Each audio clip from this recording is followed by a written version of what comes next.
So part 2 की starting में हमें एक लेडी दिखाई जाती है जो कि कुछ लोगों से बचकर भाग रही है, क्योंकि ये लोग वही हैं जो एलियंस को पकड़ते हैं।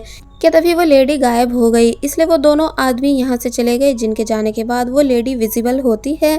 एक्चुअली ये एक एलियन है जो कि खुद को हाइड कर सकती है और फिर तभी किसी को कॉल करने लगी। अब नेक्स्ट सीन में हमें दिखाया जाता है कि जिनजिंग हैरानी से मोमो को केक्स खाते हुए देख रही है। फिर पूछती है कि क्या तुम एक एलियन बन चुकी हो। मोमो यानी कि गुई हैरान होती है कि इसे इस बारे में कैसे पता। साथ ही मेमोरी से उसे पता भी चल गया कि ये मोमो की बेस्ट फ्रेंड है। तो तब जिनजिंग बताती है कि एक बार तुम्ही ने मुझसे कहा था कि मैं मीठा तभी खाऊंगी जब एक एलियन बन जाऊंगी। पर अब क्योंकि जिनजिंग को मोमो की बातें और चेंज बिहेवियर से अंदाजा होने लगा है कि जैसे सच में मोमो की याददाश्त जा चुकी है, इसलिए वो डायरेक्ट हैलान के पास आती है और मोमो की कंडीशन बताती है। इन बातों के साथ ही मोमो के साथ जो भी कुछ हो रहा है इसकी वजह तुम हो, क्योंकि अगर तुम मोमो का दिल नहीं तोड़ते तो मोमो कभी गुस्से में पानी की गहराई में नहीं जाती और ना ही उसकी याददाश्त जाती। और फिर तभी जिद करने लग जाती है कि अभी मेरे साथ मोमो को देखने चलो। हैलान मना कर रहा होता है तो तब जिनजिंग ने यहाँ शोर करना शुरू कर दिया। एक्चुअली हैलान टाइम पास के लिए यहाँ पार्ट टाइम जॉब करता है, इसलिए उसको जिनजिंग के ज़्यादा फोर्स करने पर जाना ही पड़ता है। अब हम वो सीन देखते हैं जब गुई वॉशरूम आई थी तो उसे मिरर में मोमो नज़र आई थी, जो कि पूछ रही है कि आखिर तुम कौन हो। तो तब गुई भी अपनी रियल फॉर्म में आ गई एंड उसने बताया कि मेरा नाम गुई है, मैं एक एलियन हूँ और दूसरे प्लेनेट से आई हूँ। मैंने पूरे 2 करोड़ सालों तक समुंदर के अंदर तुम्हारे आने का इंतज़ार करा था, क्योंकि तुम मेरा ही पार्ट हो, यानी हम दोनों की सोल जुड़ी हुई है। मोमो शॉक होने लगती है इन सभी बातों को सुनकर। फिर बोली कि ये सब ठीक एक ड्रीम जैसा लग रहा है, जैसे कि मैं किसी फैंटेसी वर्ल्ड में आ चुकी हूँ। तो तब गुई बताती है कि मुझ में स्पेशल पावर्स हैं जो मुझे दूसरे प्लेनेट के बुरे लोगों से बचानी थी, इसलिए मैंने खुद को एक स्टोन के अंदर कैद कर दिया था एंड अब बस मुझे तुम्हारे ही आने का इंतजार था। मैं बहुत जल्द वापस अपने घर चली जाऊंगी, लेकिन जब तक मैं यहाँ हूँ तब तक मुझे तुम्हारी बॉडी का यूज़ करना होगा। मोमो मान जाती है कि हाँ बिल्कुल तुम मेरी बॉडी का यूज़ कर सकती हो, पर प्लीज़ मेरी मॉम का ध्यान रखना एंड मेरा क्रश हैलान जिसको मैं कभी अपना नहीं बना पाई, तुम प्लीज़ उसका भी ध्यान रखना, क्योंकि मैं उससे प्यार करती हूँ। गुई कहती है कि प्यार भला ये क्या होता है। फिर बताने लगी कि मेरे पास इन चीज़ों का टाइम नहीं है, मुझे यहाँ कुछ टाइम रहकर और भी बहुत चीज़ें करनी है, पर मैं तुम्हारी मॉम का ध्यान रख लूंगी, इसलिए तुम बेफिक्र रहो। फिर मोमो को बाय करके जाने लगी। मोमो भी गुई को बाय करती है एंड खुश भी है कि आज फाइनली वो एक एलियन से मिल गई। जिसके बाद अब हमें दिखाया जाता है कि गुई जब जैसी वॉशरूम से बाहर आई तो यहाँ हैलान आया हुआ था, जिसे गुई फुल इग्नोर करती है। हैलान शॉक हुआ कि भला तुम मुझे इग्नोर कैसे कर सकती हो। तो तब गुई पूछती है कि भला तुम हो कौन। हैलान कहता है कि ओह प्लीज़ अब मेरी अटेंशन पाने के लिए तुम ये सब ड्रामे मत करना, और अगर तुम्हें सच में याद नहीं है कि मैं कौन हूँ तो तुम स्कूल में जाकर किसी से भी पूछ सकती हो कि हैलान कौन है। तो तब नाम सुनकर गुई को याद आया कि अच्छा तो ये है हैलान, जिसके बारे में मोमो बता रही थी।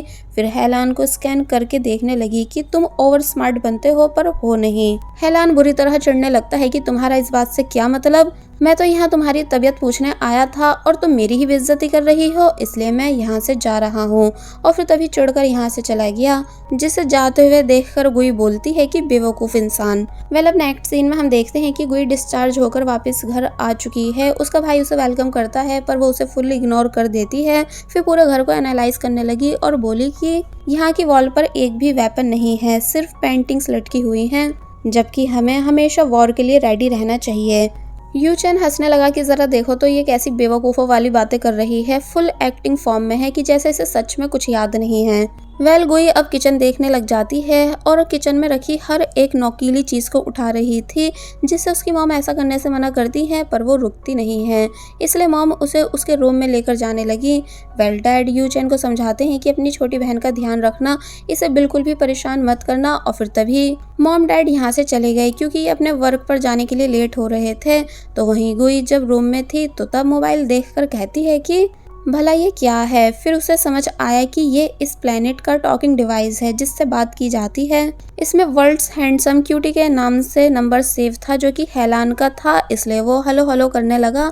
बट गुई हैलान को कोई रिस्पॉन्स नहीं देती बल्कि कॉल कट कर देती है। यूचेन जो सब पीछे से देख रहा था इसलिए बोला कि अच्छा वर्ल्ड्स हैंडसम क्यूटी, जो तुम्हें याद है कि वो तुम्हारा क्रश हैलान है, इसका मतलब तुम बस अपनी मॉम और मेरे डैड का बेवकूफ़ बना रही हो कि तुम्हारी याददाश्त गई हुई है, जबकि तुम्हें सब कुछ याद है। गुई कहने लगती है कि इस रूम में सिर्फ यही एक चीज मेरे काम की मिली है। तो तब यूचेन कहता है कि बस बहुत हो गया, अब ड्रामे करना बंद कर दो, मैं तुम्हारी ये बकवास एक्टिंग और ज्यादा बर्दाश्त नहीं कर सकता। तो तब गुई यूचेन के क्लोज होकर कहती है कि तुम बाकी इंसानों से एकदम अलग हो, काफी ज्यादा अजीब हो और तुमने भर भर कर गंदे से स्प्रे को अपने बालों में लगा रखा है। यूचेन बोला कि दूर हो जाओ मुझसे, क्योंकि मुझे बिल्कुल पसंद नहीं कि कोई भी औरत या आदमी मेरी एक्सपेंसिव बॉडी के क्लोज आए। तो तब मोमो दूर हो गई और रूम में रखे हुए सभी सामान को देखने लगी और फिर टूथपेस्ट और टूथब्रश को देखने लग जाती है। तो तब यूचेन कहता है कि क्या तुम्हें सच में याद नहीं है कि इसे कैसे यूज करा जाता है? कोई नहीं, मैं तुम्हें सिखा देता हूँ, तुम्हें बस ब्रश करके टूथपेस्ट को निगलना है। तो तब गुई वॉशरूम आकर सेम ऐसा ही करती है, यानी कि टूथपेस्ट निगल गई। तो तब यूचेन काफी जोर जोर से हंसने लगा और गुई का मजाक बनाने लग जाता है कि ये तो सच में पागल हो चुकी है, एकदम बेवकूफ। तो वहीं गुई खुद से कहने लगी कि यहाँ के लोग खाते हैं, पीते हैं, ब्रश करते हैं, फेस वॉश करते हैं या सिर्फ वॉशरूम जाते हैं, मतलब सारे वेस्ट करने वाले कामों को करते हैं। अगर ऐसा ही रहा तो मैं अपने असली घर कभी नहीं जा सकूंगी, मुझे जल्द से जल्द घर जाने की प्लानिंग करनी चाहिए। कि तभी सीन कट हुआ और दिखाया गया कि कैसे गुई ड्रीम देख रही है कि उनकी शिप पर अटैक हुआ था, जिस वजह से सभी सिस्टम खराब हो चुके थे और जो इनके दुश्मन थे उन्होंने गुई के प्लेनेट पर इतना जबरदस्त अटैक करा था कि वो प्लेनेट बुरी तरह जल गया था और कई सारे लोगों की जान चली गई थी। गुई की नज़रों के सामने ये सब हुआ था, यानी कि सब जलकर मर रहे थे। गुई बहुत ही ज़्यादा परेशान हुई थी ये सब देखकर, यानी उसे बहुत ही ज़्यादा गुस्सा आया था। लेकिन जब उसकी आंख खुली तो पता चला कि वो ड्रीम देख रही थी, मतलब जो सब दिखाया गया है वो सब गुई के साथ रियल में हो चुका है, इसलिए उसे इसी बात के नाइटमेयर्स आते हैं। वो मोमो की बॉडी चेक करती है कि मेरे पास इस टाइम इस बॉडी में कितनी पावर है। तो तब उसे स्कैन करने के बाद पता चला कि मोमो के पास ना ही फिजिकल पावर है और ना ही मेंटली पावर है, वो हर चीज़ में सिर्फ 15% है। इसलिए गुई बोली कि मोमो तुम बहुत ही ज़्यादा वीक हो, रुको मुझे तुम्हें सुपर स्ट्रॉन्ग बनाने दो। और फिर पता नहीं वो क्या क्या करती है, जिस वजह से मोमो की बॉडी अब इतनी ज़्यादा पावरफुल बन चुकी है कि अब कोई भी मोमो से उलझ नहीं सकता, वो अकेली कई सारे लोगों को फाइटिंग में हरा सकती है। अब दिखाया गया कि वो जब जैसी फुल पावर के साथ रूम से बाहर आई कहीं जाने के लिए, तो तब यूचेन उसे रोकता है कि इतनी रात में तुम कहाँ जा रही हो, मुझे डैड ने तुम्हारी देख रेख करने के लिए बोला है, इसलिए तुम कहीं नहीं जाओगी।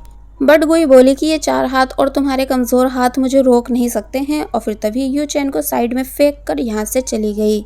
यूचेन बुरी तरह शॉक रह गया कि इसके पास इतनी पावर कहाँ से आ गई, क्या ये पावर पिल्स खा रही है। तो वहीं गुई, जिसे अब भूख लगी थी, इसलिए वो एक स्टॉल पर आ गई खाना खाने के लिए। वेटर पूछता है कि तुम्हारे लिए क्या लाऊं। तो तब वो कुछ लोगों को देखकर बोली कि जो वो सब खा रहे हैं मुझे भी सेम वही सब चीज़ें ला दो। कुछ देर बाद गुई का ऑर्डर आ जाता है, जिसमें से बियर तो उसे बिल्कुल पसंद नहीं आई, लेकिन जो मीट था वो गुई को काफी ज्यादा पसंद आता है, इसलिए वो उसे खाने लगी। साइड में जो लोग बैठे हुए थे उनका खाना खत्म हो जाता है, इसलिए वो गुई को परेशान करने आ गए और उसकी बियर पीकर बोले कि तुम अकेले ये सब कैसे खाओगी, लाओ हम तुम्हारी हेल्प करा देते हैं। और वैसे ये बात कितनी अजीब है ना कि बच्चों में हमारा खौफ ही नहीं रहा, इसलिए वो रातों में अकेले घूम रहे हैं और बाहर बैठकर खाना खा रहे हैं। गुई इन लोगों की बातों का कोई जवाब नहीं देती, लेकिन जब वो लोग कुछ ज्यादा ही बदतमीजी करने लगे, इसलिए गुई उनमें से एक का काफी बुरी तरह हाथ मोड़ देती है और उसे नीचे गिरा देती है। सभी लोग बुरी तरह शॉक रह गए कि इस छोटी सी लड़की ने ऐसा कैसे करा। फिर गुई को मारने की कोशिश करने लगते हैं, लेकिन कोई भी गुई के सामने टिक नहीं पाता, यानी वो बैठे बैठे ही इन लोगों को सबक सिखा देती है और फिर आराम से वापस से अपने मीट को खाने लगी, क्योंकि वो उसे सच में काफी ज्यादा पसंद आ रहा था। स्टॉल ओनर पुलिस को कॉल कर चुके थे, इसलिए तभी पुलिस भी यहाँ आ जाती है एंड पुलिस हैरान है कि भला इन्हें किसने मारा। तो तब सभी बताते हैं कि इस छोटी बच्ची ने हमें मारा है, इसको भी हमारे साथ लेकर चलो। तो तब ऑफिसर्स गुई को भी अरेस्ट कर लेते हैं, जबकि गुई कहती रह गई कि तुम सब पहले मेरी अपने हेड से बात करवाओ। फिर जब वो वैन में बैठी तो उससे सभी गैंगस्टर्स को डर लग रहा था। अब नेक्स्ट सीन में हमें दिखाया जाता है कि गुई पुलिस स्टेशन में है, जहां वहां की फीमेल हेड गुई से बात करती हैं एंड कहती हैं कि मुझे स्टॉल ऑनर ने बता दिया है कि तुमने लड़ाई की शुरुआत नहीं करी थी, बल्कि तुम सिर्फ अपना बचाव कर रही थी, इसलिए हम तुम्हें जाने देंगे, लेकिन तुम्हें अपने पेरेंट्स को यहाँ बुलाना होगा कुछ पेपर पर साइन करने के लिए, फूड का बिल पे करने के लिए, साथ ही तुमको वापस घर ले जाने के लिए, क्योंकि रात बहुत हो चुकी है, इसलिए लाओ अपने पेरेंट्स का नाम बताओ। गुई कहती है कि पर मुझे तो उनका नाम पता ही नहीं है। तो तब ऑफिसर हैरान हुई कि भला तुम्हें अपने पेरेंट्स का नाम कैसे नहीं पता। फिर बोली कि चलो कोई नहीं, तुम्हें जिसका भी नाम याद है तुम उसका नाम बता दो। तो तब गुई को याद आता है कि मुझे मोमो ने हेलान का नाम बताया था, इसलिए वो भी ऑफिसर के सामने हेलान का नाम ले देती है। सीन कट हुआ और अब हमें हेलान दिखाया गया जो कि अपने घर पर है एंड लैपटॉप से कुछ डाटा कलेक्ट कर रहा था। लेकिन जब जैसी उसे पुलिस स्टेशन से कॉल आई तो वो बुरी तरह डरने लग जाता है कि भला मैंने क्या कर दिया जो मुझे पुलिस स्टेशन से कॉल आई है। और बस फिर इसी सीन के साथ ये पार्ट यहीं पर एंड हो जाता है। There was a time when you had me falling to the ground. For next part, please subscribe my channel and hit the bell icon. Thank you. Whoa.